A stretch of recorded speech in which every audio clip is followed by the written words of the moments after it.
Shannon is handing out a paper copy of what you'll be seeing up on the wall there.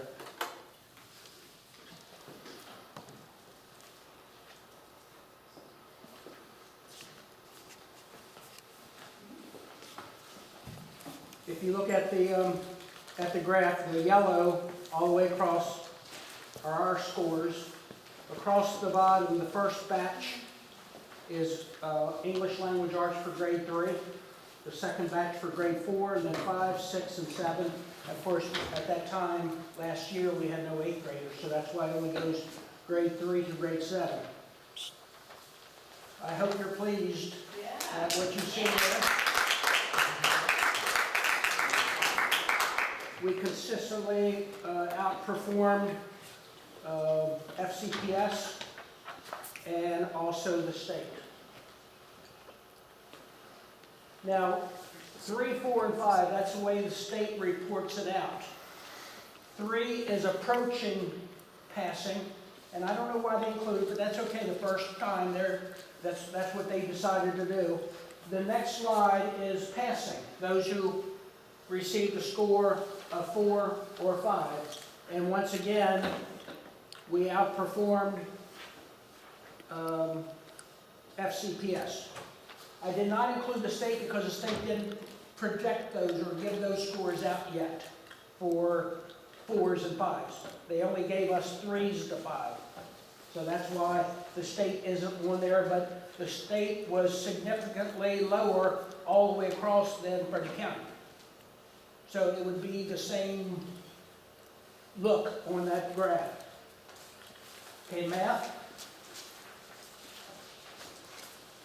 Only one place did we not perform as well as the county, and that was grade 3 math. And that's certainly, if you look across all of our scores, that's certainly the anomaly. You know, we're not sure what happened or why it happened, but the first taking of the test. But overall, again, we did very well compared to the state as well as the county. Once again, only 2 scores shown there for each grade level because, again, the state didn't give us that information yet for 4s and 5s.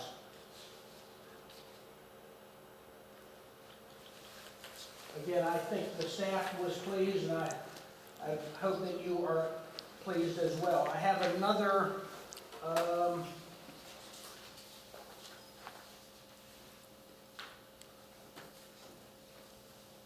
PowerPoint to show.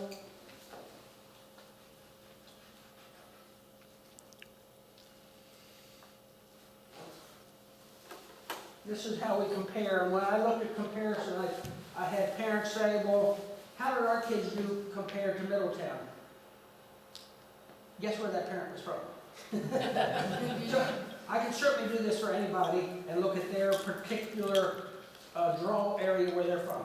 But what I did was I looked at how we compared to the other charter schools, just to see. First block is us. The second block is Monocacy Valley. The third block is Carroll Creek. And the fourth block is FCPS, just to give you that reference point again. We did very well. Monocacy Valley students did very well compared to us on 5th grade. I think we're in a ballpark with them on 6th grade and 7th grade, but the one grade where we did below them really was the 5th grade. But if you look at the 4th grade, you know, we far outdid them at a 3, 4, or 5 level. If you have any questions, please. I don't know that I know all the answers because all of this is kind of brand new. But, you know, I will either take the question down and get back to you or be more than happy if I do know the answer. Also, Carroll Creek doesn't have the older kids, so that's why the Carroll Creek blocks don't show up on the ELA 6 and ELA 7.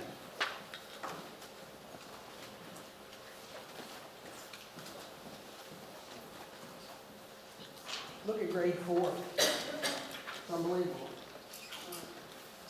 Again, that's English language arts. Here's the math. Again, on the left, remember we were 2 points below Frederick County.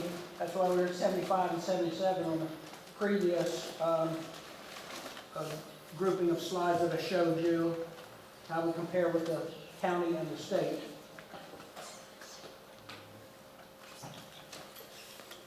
Here is, excuse me, look at some of those scores for another school there aren't very good. The school that was having difficulty with the Board of Education as far as being renewed, and they were given 1 year to correct problems. You know, if I was on the Board of Education, I'd be looking at scores like that and wondering as well. Oops, I apologize. Let me go back to that.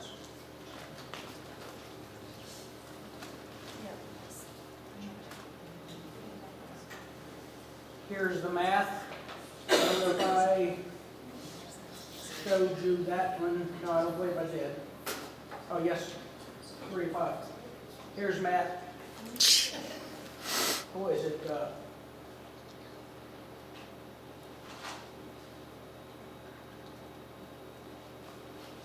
Here's 4 and 5. Again, we compare very favorably with Monocacy Valley and Carroll Creek in most of the grade levels. And 4th grade is rather dismal for both of the other charter schools, when we have 48% of our kids passing and they only have 85. Again, I hope this tells you that I think your kids are in a good place. The scores are good. Again, the first taking of the test, you don't know what comes after. You know, this isn't a trend, but it looks fairly decent that it's going to be a nice trend for the students here. Other questions? And when I look at how we rank, and I won't read these out, but how we rank in the whole system, there are 37 elementary schools, and we're in the top 3rd, and in the top 2 in a number of cases, but in the top 3rd on every one but the one where we were at 75 in math, and the county was at 77. Obviously, we were below the norm there, and we ranked 22nd out of 37.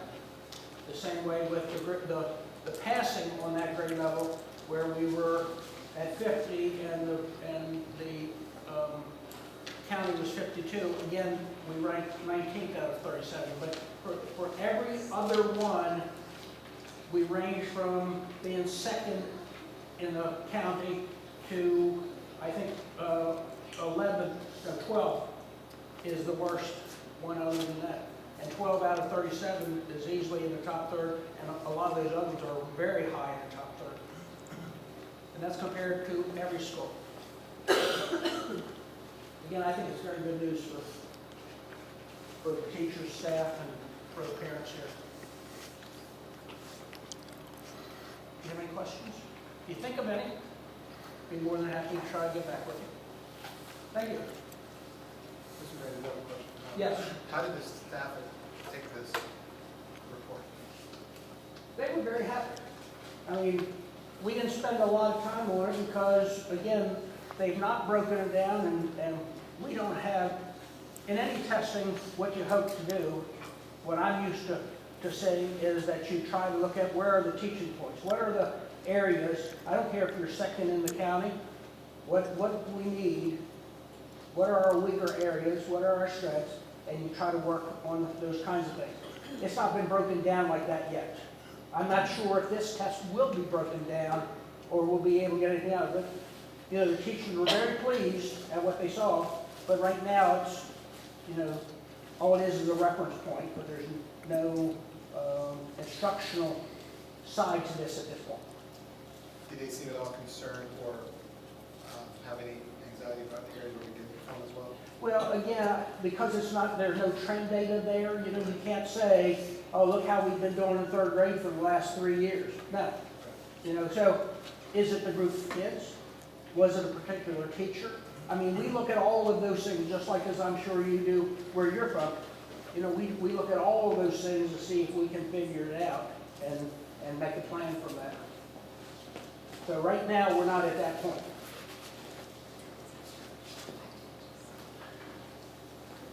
Thank you. Thank you, Mr. Grange. This information, you know, I know the way we feel about Park was the first year it was given. Nobody is a big fan of standardized tests. You know, I wish we could do only our own, to see, you know, how we're doing. But the fact of the matter is the Board of Education is going to look at Park exams. Whether or not they're valuable or not, that's what we've got. And that's what the superintendent said when she was reviewing Carroll Creek Montessori last week. I was there at that meeting. And that's what we've got, like it or not. These are the scores that they're going to look at. And the fact that we're higher than FCPS in almost every category is really going to go a very long way with the local renewal. Aside from the value of Park, aside from how we feel about Park, you know, we're not teaching to Park by any stretch of the imagination, but we've got a good, rich curriculum. We knew that going in. Our math curriculum and our reading and language arts curriculum is superior, and that's why we chose it. And our teachers are doing an excellent job of implementing the curriculum. And there is still room for improvement because, you know, scores in 40 to 50% sounds great, but there's still a lot of kids that aren't where they need to be. So we still want those numbers to get higher. We want, you know, I want 90%. You know, it's not enough at our school to just be better than FCPS. We're going to exceed. And, you know, here in our third year, in our first year of Park, we already have. So, like Mr. DeGrange said, if you're concerned or interested in how did your neighborhood school do compared to our school, I'm sure grab him before he leaves because he won't be with us much longer, but he can pull up that information. So I'm really feeling good about these scores. I'm feeling good about going before the Board of Ed at our annual review in February and then in our renewal. You know, they're going to be tough at renewal time. And I watched as Carroll Creek had to try to figure out how they're going to get renewed. And renewal should be on everyone's mind. Renewal should be on our staff's mind. We have to show that we are doing what we set out to do. We have to show that if it was in our charter, we're doing it in the classrooms. And that's why we have administration and staff that are, you know, committed to making sure this happens. So, you know, there's going to be a lot of effort on the part of the board asking the staff to ensure that differentiation is happening, to ensure that integration of the subjects is happening. There was a communication just put out just this week. The board had asked the staff to specifically let us know how are you differentiating in the classroom to meet the needs of varying abilities. How are you using, how are you implementing integration of the subjects? Because this is classical. These are hallmarks of a classical education. This is what's in our charter. This is what the Board of Ed is going to ask us if we're doing it. So I'm not going to go before the Board of Ed and not have answers. I have to stand there and I have to give them solid answers, and I'm getting that information back from our staff. So far I have actually gotten some feedback from staff on all that. So, you know, we are still a work in progress, but, you know, these scores look really good. Our staff is very, you know, working really hard. And, you know, again, if there are individual concerns, whatever they are about your child, you know, take them to the teacher, take them to the administration, and, you know, hopefully, yeah.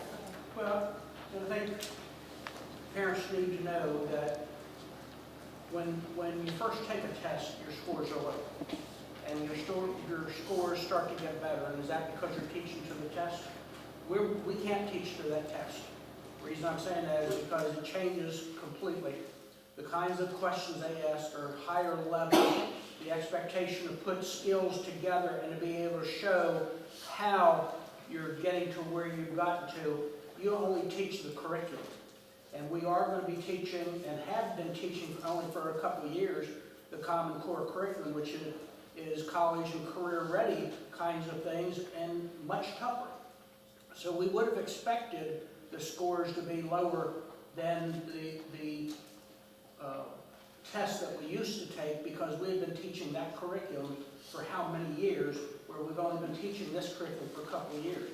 So if you see the scores rise, let me guarantee you, if they teach to those test items, they'll be all wrong, because next year those same test items won't be on there. And so you can't teach to those kinds of tests. They ask you to apply, and they ask you to apply in various ways. They ask you to decipher as you read through things, what are the key points that you have to use, and it gives them so much information in the questions that they have to show that they know how to do math. They just can't, okay, there are only 2 numbers in this problem, so all I've got to do is figure out whether it is. No, it's not that easy. So I want you to know we're teaching the curriculum. And so our scores should rise. The county scores, the state scores should rise. And that's because, it doesn't make a difference. When we went to Singapore math, the scores take a while because we've had kids here that have been in maybe 4 different math series, and it takes a while, and I'm sure you lived that when they've come home and you haven't understood how it's being instructed, so it takes a while to build that, and it'll take a while to build this up a little bit. Okay, so that's all I'm really going to say. Just want to congratulate all the students and the parents that have been supporting their students at home and our staff for some very good grades on those tests. Okay, the next item is a karate club. The board was approached by Frederick Saini. He is like a black belt, super black belt. I don't even have his information in front of me. He was supposed to come tonight, but I guess he couldn't make it. But he has offered to start a karate club here at our school. I think about 20 kids. It's a 4-year commitment to go from the beginning of his program all the way through. Here we go. Great, thank you. I'll leave this out so everybody can, take a closer look at all the things that he has to offer our students. But a karate club was something that we've wanted to do since we started. We didn't have a gymnasium, so it was really just a matter of not having the proper space to have a karate club. Karate teaches discipline and self-control, and it's if anybody has children in karate, they'll just see all the many benefits of it. Here at our school, I think it's a good complement to our classical education. I think it really helps these kids to kind of understand, to kind of have a goal set in their mind, and it's a difficult goal to attain, but every week working towards that, physically and mentally. So anyway, I won't get into trying to go over everything that he spoke about, but there's really no cost to be in the club. It's just a matter of registration and then uniforms, and then when there's testing to go to the next belt, there's a fee for that. But as far as enrolling your child... I have an extra copy if anybody would like to. Yeah, why don't you pass that around? There's no qualifications, just, I think they're starting in grade, what did he say? Grade 3, was it? He also does this in his own home as well. He does this karate in his home, so he has been doing it, he has classes. Some of the students here in our school already take his classes at his home, so there's some students here that are already involved. And one of the things that the board was going to do is to vote on approving this club tonight, bring up any, questions or concerns, but we did speak with him probably for a good 30 minutes at a recent board meeting, and we kind of vetted through a lot of questions we had for him. But if anybody here had anything to add or any concerns, we can certainly talk about them. I guess my vote would be yes, subject to the students have to be FCCS students at all times. I think we asked that in the future. I think he was like, at least for the time being, is his answer. And I think that we should just stipulate if the expectation that it only be FCCS students, are you still willing to proceed? And I think that should be the caveat, and it's because we only hold the accidental the accidental dismemberment insurance on FCCS students.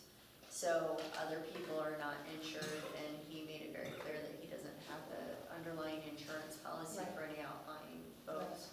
So as long as he's okay with that caveat, I think in support of it. Does anybody out here have any questions about it? Well, what about him? Does he carry his own insurance if he gets hurt? So that would be, can he sue us or sue FCPS? Anybody can sue anybody at any time for anything. However, you should always know that they have to have grounds and, but the thing is, do keep in mind, he probably has his own health insurance because I think he does have another job, his wife has another job, they have other resources. I'm just more concerned with making sure that there's coverage for the students that are here and that our facility is not used for outside of FCCS student body. And from an insurance standpoint, that's probably a good risk management strategy, but I'm sure he's fine. I'm sure we met him. He's been doing this as a nonprofit for free or at little to no cost for a very long time. And he has the students that he works with sign a waiver, and that is based on their participation in his home, and he said he was told by a professional insurance person or a lawyer, whomever advises him, that he had covered his bases. So my only concern is when you change the geographic limits here, that we're just stipulating that it only be FCCS students because we do carry, if they are injured, some coverage for them. I have a little information about him here. It says, I'm a 9th Dan black belt with 40 years of experience in the art. Having been 7 times a national champion, I have taught the police, army, security forces, and numerous schools. So I think he can handle our 8th graders. He has a bachelor's of engineering, a master's in business. He notes here, benefits to students. The benefits, besides the obvious advantages of learning a highly disciplined, formatted art of self-defense, are that this is an international organization. Internationally recognized certificates are awarded for every belt, which count as extracurricular achievement. Opportunity is offered to students to participate in tournaments and compete at state and national level championships. Also, transferring students can continue learning the art anywhere in the world at the same belt level, as the organization is at par with other recognized organizations. I mean, this guy really, I was very, very impressed. National championships. And anyway, I didn't have any concerns. Lonnie looked into the insurance end of things to make sure that we, could afford it. We had to, add a little bit of money onto our policy. It was very nominal, very small amount. The gym is a fine location. He said that the flooring that's in there is fine. There's really no equipment that the students need, other than the uniform that they would wear and the belt, which the parents pay for. And we did ask too, like, what if you've got a child who's, a 3rd grader, and you've got, a 7th or an 8th grader, and they're in for a couple of years, and then you get this brand new student come in who doesn't know anything. He teaches all the levels at the same time in one room. And like, the kids that are just beginning, there might be a line, like what, in the back or in the front maybe? I think they were in the front, They were in because the the older front. kids help And the more teach. experienced kids are in the back, and the more experienced ones teach the younger ones and assist the younger ones with their different moves and stances and things. Sparring comes later, after about a year, and it's really not, it's not so, it's minimal contact. So, we weren't really concerned about injuries. Anyway, go ahead, you had a question? Is there a plan to purchase any pads or anything like that for the flooring or anything? He said he didn't need anything. Even for sparring? For sparring, if they got to that level, the individual student would have protective equipment Oh, on yeah, they them. would wear protective equipment. And so Right. in terms of sparring, you get to a certain, it would take you a while to get there. It's not something you get to in a year, it's like 2 years. By the time you've gotten to that level, you'll now learn how perhaps to land, without injuring yourself, and you will be, hopefully at that point, more physically able to handle the impact on the ground if you were to fall. I just from experience, I have 3 karate students, and they do know how to land, but they can still land hard. And we're talking about a hard floor, I'm like gymnastic mats. I'm just thinking, if you're talking about liability to insurance and things like that, just thoughts of protection, because I know you're not gonna send them as far without, hand gear, Yeah, all that they've stuff. got I the realize, I head, just the wasn't leg, sure and the if hand. there were any thoughts on He doing hadn't the, mentioned anything about our flooring, any more needs for the flooring, any additional mats. I'm sure when that time comes, we can verify that with him. So that number you mentioned was minimal, 20 minimum, and then so no maximum, potentially all the students in the school? could be- Well, I don't think he wanted all of them. But it says no maximum. 20 was maximum. It says in there minimum 20, in the Minimum sheet, 20 to 25? Maximum, I think no he meant to maximum. say maximum, because he said Okay. maximum in our meeting. Okay. Yeah. I think you would need additional persons to have more than 20, because it just becomes. Okay, so that's an error there. Right, yeah, I think that's kind of. So it's 20 maximum. Okay. Yeah, Is he involved with the school at all, is he a parent, or? yes. His children attend here. Does he work with an assistant? Is there somebody else going to be there that? Is it his wife that helps, or just senior members? Because I asked him if he needed parent volunteers. And he doesn't need any parents to be in the room with him at all. I mean, as far as like getting the kids to leave, and that might be something that we would want to work with, having some parent volunteers at dismissal time to make sure the children get out into the right car and everything is orderly, especially if you're talking about 20 or 25 kids. But his needs, he didn't have a need for any parent to necessarily be there. I don't think you'd be discouraged if you wanted to observe, certainly. But it's not a necessity that parents come in and have certain duties that they're supposed to help them with. That wasn't part of the deal. And we are at some point working on getting a policy that's gonna go across all of our clubs. So he may need someone based on our policy that we established for Lego and for sign language, and all of our clubs across the board will have a ratio of number of children to volunteers or parents that are there. So he would fall under the same guidelines as all of our other clubs once we establish that policy. Yeah, I mean, any parent, I would still encourage, like Shelley said, parents who sign their children up to still have a couple of people there during the class. Maybe a child needs to go to the bathroom, maybe somebody has a stomach ache, whatever, offering water, whatever, just to be in the back, to be kind of out in the wings. All of our clubs, on our policy, is to have parent involvement. Even though he doesn't need it to conduct his club, we should still have parental support in the form of the parents whose children are taking the class to be there. And they can do it like a rotating basis. If you've got 10 different families, certainly, every week one parent can volunteer to be there to help with all that. So, if it starts in 3rd grade and we fill 20 kids, then any of the younger kids, as they move up, would that mean we need a second club? He said he would be willing to possibly do multiple classes once it started to get built up, but he has to take into consideration what he does at his home facility. So there was the possibility that, but it looked like once you were in, like you're in for those 4 years. It's not like you're gonna get kicked out in that process, like once you're in, you're in. But he also said like if people started in and they drop out, it's not a big deal to add. Like, so if like there were 20 people and then 5 of them said no, so now you can add 5. It's not like we have to say, oh no, you can't do it. So. Yeah, and they can be of varying abilities because of the way he teaches. If 3 kids drop out that were pretty high up and really were more advanced, 3 beginners can take those spots. I think this will be a club that ends up with like a waiting list. Like Jen said, there is going to be a certain amount that he can have, and there's going to be, the only ability to get in is if kids drop out. But again, nobody will be said, okay, your year is up, you're gone now. If you want to do it for the whole 4 years, you very much can do it for the whole 4 years.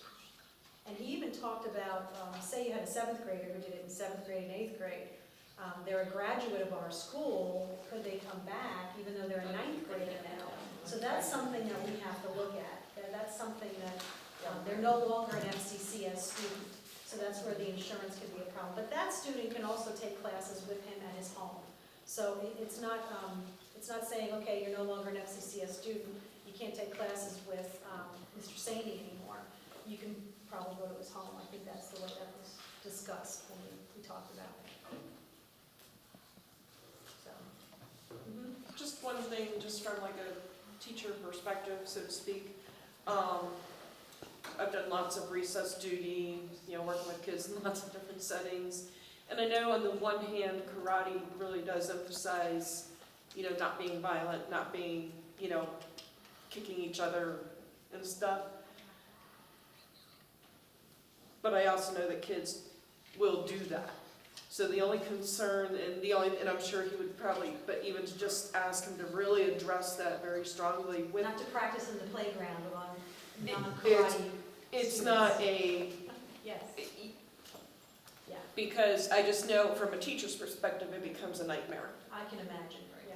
When he says in his thing that the main goal of this particular program, or whatever this national recognized, is self-defense, yes, but it's more focused on if you're in a situation, how is the best way to get out of it without violence or without any contact. Right. And basically teaching them the different ways to get out of a situation, and that should be the last resort. And if it's a last resort, what is the least intrusive way? You know what I mean? So Right. he said that's the major focus of this particular program, and that's where the discipline comes in, that we thought met with the school, that, obviously we know that there are occasions out there at some point in time that there might be something that you have to do, but that's not the primary focus, so. Right, Yeah, and it I seems just like it's figured that, very- if you have that many students taking it, there is gonna develop Yeah. that sense of rapport, and then you're gonna have them, just so that they know that,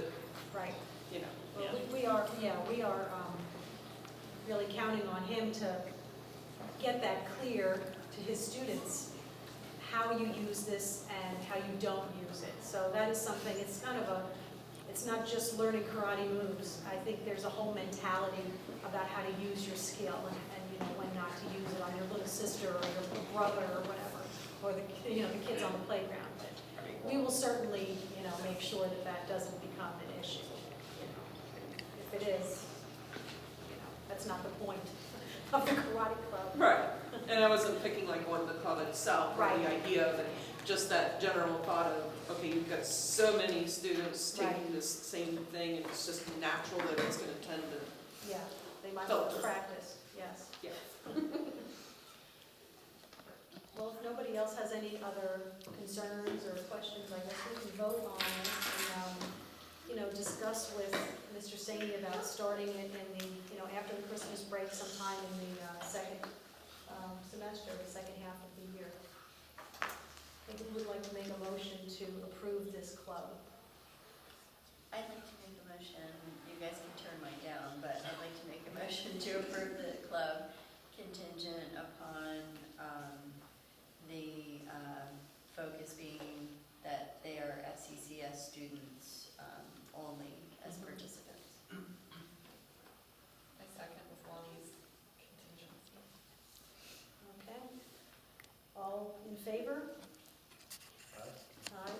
Anyone opposed? Okay, so the motion is passed, and I will contact Mr. Saney and let him know that based on what Lonnie had mentioned, he's approved, contingent on only being open to FCCS students. And we'll probably start that within the second half of this year. He was ready to start whenever we wanted, so. Okay. All right, the next item on the agenda is a target date for complete build-out. So I'm going to hand that over to Tim, I guess. Yeah, this was more of a discussion item for the board. To find out what we're thinking ourselves as to what the target is, what more would need to be done. Just to hash through some details on Yeah. that. So we have how many square feet? It's like 4,600 square feet of unfinished space? I don't know, was that right? I don't. Okay. 4,666. Okay, thank you. That's right. I knew I saw that number somewhere, Ann, in one of your advocacies. Yeah. All right. So I guess, my question is, okay, so where's the money coming from to, finish this out? Right. And how much money And what classrooms are we putting in there? What are we missing right now? Before we Right. talk the money, Okay. what would we be gaining from Right. it? And then how to prioritize Right. getting that done Well, with. I would like to see a proper band room, like at the. Here, here. It's not because Mrs. Bell is staring me in the face. No, but I would like to see the music room being used for Miss Bauer and the chorus with the risers in it, as, we had it from the very beginning, and have band their own place with proper storage for their equipment. Tailor-make a room just for the band and orchestra. That's my opinion, but I don't know if anybody else agrees with me. Let's vote. I agree with that with one of the other needs, but I guess my thing would come to, if we had that much money, we've talked about a lot of other things that we would want. A math specialist that would benefit a lot of kids. So I think we would have to start to prioritize all of that. Not to discount band, but if we can get teachers that are gonna help, 80 more kids, and we have something that isn't great, but it's functioning, how do we make that better with what we do? Well, the thing I would with the wanna teachers, start, like- that's a recurring cost Right, every year to it pay that is. salary. But that's the stuff that I'm saying is Yeah. though, I would want to evaluate what that money is versus this versus that. And I don't think we know any of that right Well, now, so there that's would why. be some tenant improvement financing options. It really depends what we want to do. With our discussions about band, or having space for music, I want to know what our thinking is in regard to that. Obviously, we don't know all the details, but I do want us to talk through some of that. Yeah. And do we know if we have drawings yet from Karen? No, I Any haven't. kind of- Haven't seen any drawings. Phil, do you have any idea about that? I can ask Karen if there are any, I think she may be waiting on us to say, well, what do you want to do with that space? Do we have to use the whole space or? Well, right now, we're paying rent on it, so Okay. we should talk about what we want to do with it to finish it off, or try not to pay rent for it. Or finish off part of it? I think, Can we just throw, just throw a bunch of drywall, right? And then build something nice, but does it have to be a? well, it has to have build heat and out? electricity. Well, that's true. They could put coats on, they could. I'm just so saying. I've also like Do you have a kid in bed? club room, a room No, to use so you don't have, for no Lego wonder you're club. saying these words. I'd like these thoughts. No, I have them the one thing, but there's a lot of needs for a lot of people, so, we don't just hear from one side. So I'm here to think about every single student, not just what my students might be involved with or what. I get that, but just drywall? No, I was teasing, I was like, no, that wasn't serious, it was just, what can we do, if we're going to use it, what can we do with the least amount, or like Tim was saying, we're leasing it, so if we're not doing anything with it, So we don't need additional classrooms. Are we fine as far as classrooms? Are we gonna do another lab? Well, Another science do we want lab? to think of that? I was thinking of a STEM room, a science technology kind of room, because STEM is like, that's big, and popular right now. Science and technology, that Lego club would fall into that. You can now expand your Lego club into doing even more than what they do if they had a dedicated room for it. Now, could that room double as a science lab, that our teachers can use during the school day and do experiments in? I don't know how good our science rooms are right now for what the teachers' needs are. The one we have in Dr. Harmon's is a pretty nice room. It's meeting the needs that they have for their classroom experiments. No one else can really use that. None of the other science teachers can use that during the school day. No. That's why I'm thinking like almost a multi-purpose STEM room that during the day can be used for classroom experiments and procedures and whatever that they might be teaching. They can go over to that room. It wouldn't be necessarily a teacher's room dedicated. It would be like the science lab. And then after school, we can use it for Lego club, or maybe somebody would start a new club. Maybe there would be this coding. A parent had talked about a coding club they wanted to start. maybe you put some computers in there and it's some kind of a computer thing, so. I Well, don't I know, think- I think we Mr. have to- Hand, do you have any thoughts about, you know, I know you're back there like very interested. Do you have Bigger any? office. I think that would be a really good idea, to have a larger space, because when I think of Dr. Harmon's room, yes, there are desks there, but there's really no place to, let's say, if you're doing Newton's laws, to be able to create propelled cars, be able to measure mass, inertia, all those things. It's very much kind of, and there's only one sink, and it's a kitchen sink at that. Many of my experience with science, not that we would need a whole wraparound perimeter of sinks, because that's overkill, but maybe 3. You know, industrial sinks, because sometimes things get messy if you're truly getting into it.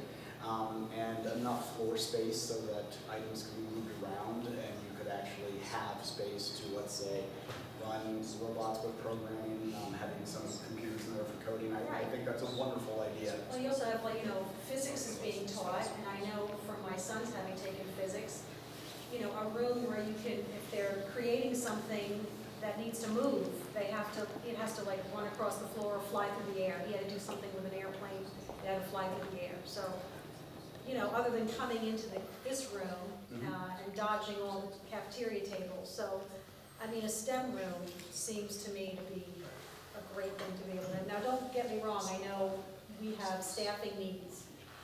When I think about build-out, I think about money spent on a build-out.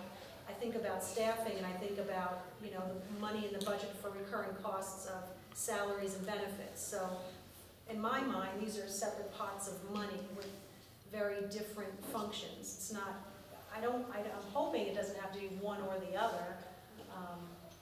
But, you know, it is a good idea since, like Tim said, we're paying for the space and it's sitting there unused. So we need to come up with some ideas for what it can be used for, and then we can walk it over here to Lancy, our fundraising person, and she can, in a little while, let us know what good fundraisers we can use to help. So is there, I saw the number 210,000 at one point for a build-out number. Did that just come out? Was that I just think it's an estimate, but we, as far as asking from the county, we're asking for 250 to finish it. Okay, so we're asking for money from the county, because I did a calculation that just for fun.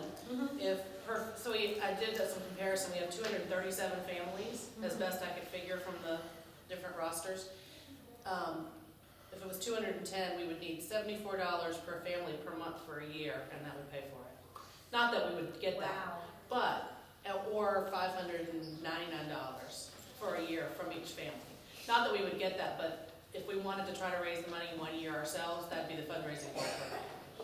But you see, this is information that we all need to hear, because you think, oh my God, I can't give you $75 a month, but I can give you $25 a month, or I can give you $50 a month, or something like that. And if we got $20 a month At from each least gets family, people thinking about what they can do, and then thinking about how that's going to affect the build-out. I mean, all of a sudden now, do we really need to ask St. John Properties to finance a build-out? If we can come up with the money ourselves to pay for this build-out, maybe they just finance part of it with St. John's. Or with a different lender. Or with a different lender, yeah. I can share some more numbers when we get to it. Okay, when we get there. Because I know of at least 3 or 4 grants that would get us Okay. closer, I mean. No, and that- Jennifer and Andrea, oh, Yeah, because I'm aware of some grants, so. Hannah would like to say something. yeah.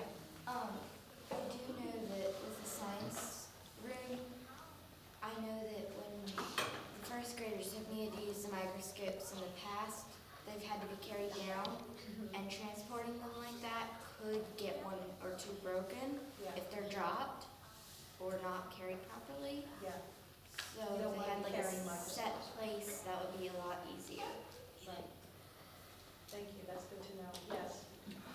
Not on the STEM room or not on anything you've talked about so far, but I do know that Mrs. Trammell hasn't been able to add to some of her groups because her room is so small. And if she's teaching a certain process and she has 3 or 4 kids and she can't add a 5th or 6th kid, and that's not, 5 or 6 is certainly not unreasonable, but she doesn't have enough space Yeah. for them. A larger area to hold those kinds of small groups would be beneficial, whether it's eventually if you get a math specialist or you have the reading specialist that can use those rooms for small groups that are large enough for the. Could they share a room and use it at different times, or would it just be, if we're gonna be building out, just make two I mean, separate that's certainly a rooms? way to start, but if we truly have a math interventionist here for a greater portion of the day, Mhm. they would probably both want it at the same time Yeah. sometimes. Probably should just plan on, like a classroom size, maybe a small classroom. A very small classroom, I don't think they need that much space, but they would need space enough to get a larger table and more chairs around, and what we currently have isn't sufficient. Yeah. Okay, that's good. You could move the physical education office into the new build out and then just like in her room. A little bit bigger, she could have more room, wouldn't have to go very close. Oh, because they're over there near each other anyway. Yeah, right next to each other. Oh, okay, He could be in the new build out and still be in the hall. okay, And come out that's true too. if you have space in there. All right, well, that's good. Anybody else have any thoughts in the audience about this? Yeah, just as far as staffing, if you're considering music, right now, I mean, my two small little middle school groups barely fit in that room to warm up the other day. There was no walking space, complete fire hazard. But we can, if we have a big enough room, combine groups. So as far as staffing, I can combine 5th and 6th grade band together if I have a room that capacity-wise can hold. You know, we have 5th and 6th grade band and 7th and 8th grade. Right now, it would have to be, you know, the staffing is chunked way smaller because we can't fit it in the room as part of the issue. Right. So also Mrs. Bauer and I are having to teach overlapping each other for the middle school kids. So my kids don't get to have instrumental music during the day. My middle schoolers, they have to have it as a club. Our rehearsal time is cut in less than half this year. Right, so So- if you can get all those kids at one time, Right, staffing. so if we scheduling have is two right. separate music rooms, then we can open up potentially to get the instrumental kids during the day, just like we have the choir kids during the day, because right now they're not all during the day. So we can, you know, it opens up time for me to teach if we have a bigger room, and then two separate rooms, Mrs. Bauer and I can teach at the same time. Right Right. now, it's not you know, it's not capable. Yeah. So just a thought as Yeah, far as this capacity this wise. situation with music is not, the way it is now does not sit well with me at all. And I really would love to be able to see us do this. Not to say because I want it, it's gonna happen, but it's, Yeah. A question, Ms. Feld, in regards to the band instrumental music, do you think a multi-flex room would